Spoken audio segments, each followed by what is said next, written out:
انسان وہ ہے کہ جو بنیادی طور پر جذبات سے فیصلہ کرتا ہے. آپ اس کے جذبات کو اپیل کر لیجئے، وہ آپ کی بات مان لے گا. ایک آدمی وہ ہے کہ جو پہلے بات کو سمجھنا چاہتا ہے کہ میری عقل بھی اس بات کو تسلیم کرتی ہے کہ نہیں. بس یہ ڈسٹنکشن ہے. جو شخص چاہتا ہے کہ پہلے سمجھوں پھر مانوں، وہ انٹلیکچوئل ہے، چاہے ان پڑھ ہو. An absolutely illiterate person can be an intellectual, and a PhD can be a جذباتی آدمی. PhD ہونے سے کیا ہوتا ہے؟ ایموشنل ہو سکتا ہوں. PhD تو اس نے کی ہے کیمسٹری میں کی ہے، کسی اور میں کی ہے، بہت دیر تک بیٹھا رہا ہے بیچارہ، اور وہ بہت سے اسٹیٹسٹکس جمع کی ہیں، ڈیٹا فراہم کیا، اس کے اوپر کوئی ایک پیپر لکھ دیا، PhD ہو گئی. ضروری نہیں کہ PhDs کے اندر کامن سینس بھی ہو. کامن سینس بہت بڑی ریئر سینس ہوتی ہے. It's called common sense but rarely found. اسی طریقے سمجھ لیجئے الٹریٹ شخص بھی، لیکن یہ کہ اگر اس کا مزاج ایسا ہے، اس کی ایک شخصیت ہے کہ وہ پہلے بات کہتا ہے، بات پہلے مجھے سمجھاؤ. وہ انٹلیکٹ سے یو کین اپروچ ہم تھرو ہز انٹلیکٹ. یو میں سے کہ اس کے جذباتی سٹرکچر، اس کا ہارٹ، اس کے اور آپ کے درمیان اس کا انٹلیکٹ حائل ہے. You have to go through it. You can't reach his heart except through his intellect. ایک آدمی وہ ہوتا ہے جس کا یہاں کچھ ہے نہیں، کوئی نظریہ نہیں، کوئی خیال نہیں، نہ وہ عقل سے کوئی زیادہ سوچتا ہے، نہ کوئی. آپ نے اس کے اچھی بات کہی، اس کے دل میں اتر گئی. از دل خیزت بر دل ریزت. خلوص کے ساتھ آپ نے ایک بات کہی، بات اچھی تھی، اس کی فطرت نیک تھی، اس نیک فطرت اس بات جا کے اپیل کر گئی. And he starts going with you. میں نے تبلیغی جماعت کا اور ان تحریکوں کا جہاں تقابل کیا ہے کہ تبلیغی جماعت کی جو اپیل ہے ایموشنل ہے، انٹلیکچوئل نہیں ہے. وہ ایموشنلی اپروچ کرتے ہیں، اور جو ایموشنل پیپل ہیں وہ فوراً ریسپونڈ کرتے ہیں، پھر انہیں وہاں سے وہ اچک لیتے ہیں. نکلو اب اس ماحول سے، 3 دن کے لیے آؤ، 40 دن کے لیے آؤ، 4 مہینے کے لیے آؤ، جو بھی آؤ، 3 چلے لگاؤ، تاکہ ایک نئے ماحول میں لا کر ان کی جو ہے وہ ایک خاص قسم کی وہ ذہنی اور ان کی ایک مزاج کی ساخت بنا دی جائے. تو یہ کا طریقہ بہت صحیح ہے. It's very perfect. ان کی میتھڈالوجی میں کوئی لوپ ہول نہیں ہے، یہ میں آپ کو بتا دیتا ہوں. اس لیے کہ آج اس کے شخص کے دل میں ایک اچھا جذبہ ابھرا ہے، اور وہ کل ہو سکتا ہے نہ رہے. یو کیش اٹ، ابھی کیش لو، ان سے نقد لو، نکالو بھائی، وقت نکالو، نقد. اور ان کا بڑا پیارا جملہ ہے، گھر گئے تو گر گئے. بڑا پیارا جملہ، گھر گئے تو گر گئے. یعنی یہی وعدہ تو کر لو نا کہ بھائی ارادے تو کر لو. بڑا پیارا انداز ہے یہ.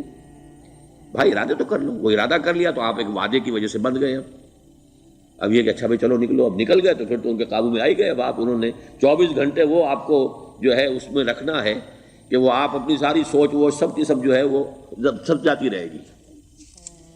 تو یہ اپنی جگہ پر it's a very perfect methodology, لیکن اس کی اپیل لمیٹڈ ہے to emotional people, not to intellectuals. ہاں ان میں ہیں پروفیسرز ہیں، یہ ہیں ڈاکٹرز ہیں، لیکن وہ ضروری نہیں کہ انٹلیکچوئل پروفیشنل ہے. ان کا ایک اپنا ایک سمجھ ہے، اس میں کام کرتے ہیں. تو یہ جو ایٹیچیوڈ ہے کہ ذہن کے راستے سے اپروچ کرنا، اسی لیے قرآن کی اپیل کیا ہے؟ افلا تعقلون، افلا یعقلون، افلا تذکرون. ساری باتیں عقل سے کہا.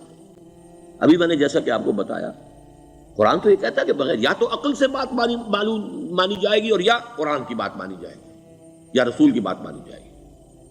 العلم علمان ولا تخف ما ليس لك به علم ان السمع والبصر والفؤاد كل اولئك كان عنه مسؤولا.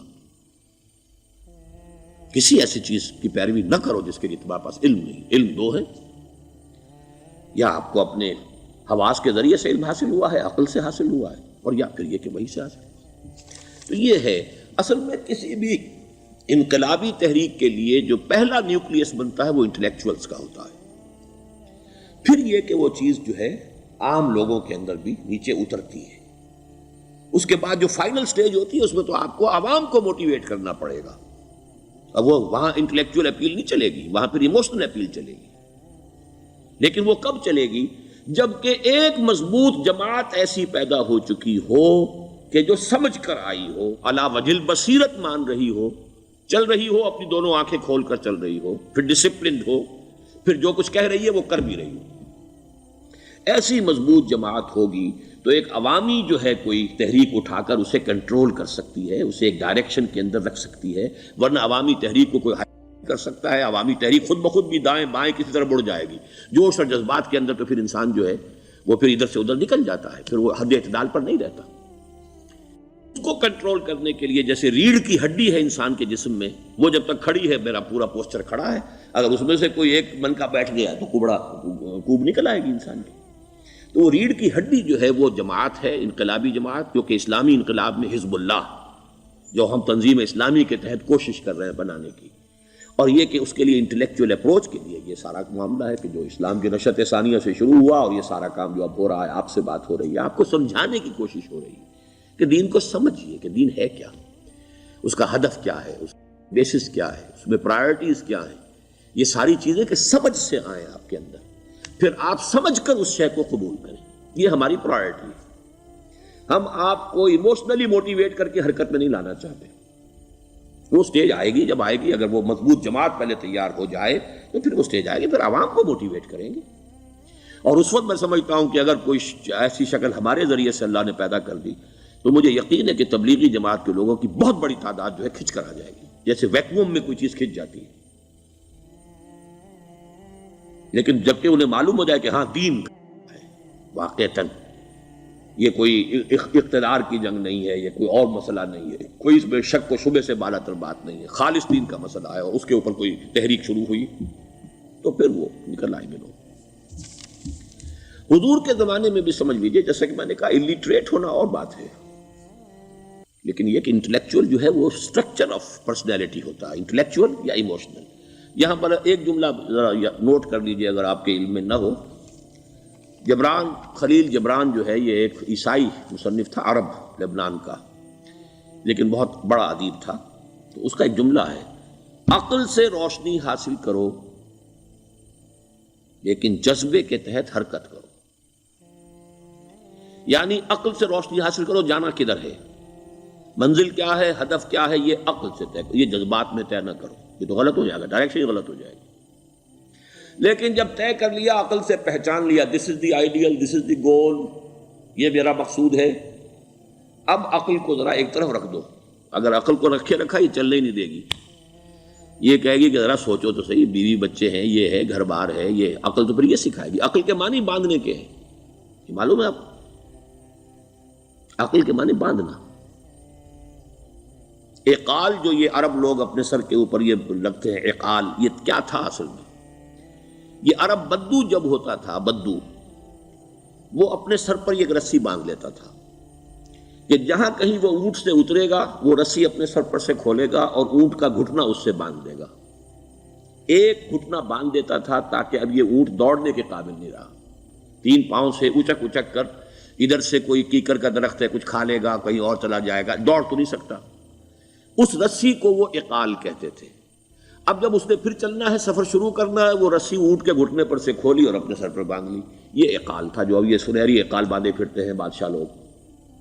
That is the basis of their اقال۔ اسی لیے حدیث آتی ہے کہ ایک بدو، ایک عرب باہر سے آئے، اونٹنی کو انہوں نے بغیر باندھے، وہ مسجد نبوی سے باہر حضور نے دیکھا کہ وہ اونٹنی کو انہوں نے باندھا نہیں، اس کا گھٹنا، اور وہ چلے آئے۔ حضور نے پوچھا کہ تم نے اونٹنی کا گھٹنا کیوں نہیں باندھا؟ انہوں نے عرض کیا کہ میں نے اللہ پر توکل کیا۔ تو حضور نے فرمایا یہ غلط ہے، اعقلھا ثم توکل، پہلے اس کو باندھ دو پھر توکل کرو۔ اسباب اور وسائل و ذرائع کا استعمال یہ تم پر لازم ہے، لیکن توکل اس پر نہ کرو، توکل اللہ پر۔ یہ ہے بیسک جو یعنی بیلنسڈ رائے ہے کہ آپ ایسے بالکل اسباب سے مستغنی ہو جائیں تب بھی غلط بات ہے، آپ do what ever you can do, لیکن یہ کہ اس کے بعد یہ نہ سمجھو کہ میرے اس کرنے سے کچھ ہو جائے گا، یہ میرے وسائل اور ذرائع سے کوئی نتائج نکل آئیں گے، نتیجہ اللہ کے ہاتھ میں۔ تو اعقلھا ثم توکل، یہ اعقل، عقل کے معنی باندھنا، پہلے باندھو اس کو۔ تو اگر چلنے میں تو عقل کو ایک طرف رکھ دو، بے خطر کود پڑا آتش نمرود میں عشق، عقل ہے محو تماشائے لبے بام ابھی۔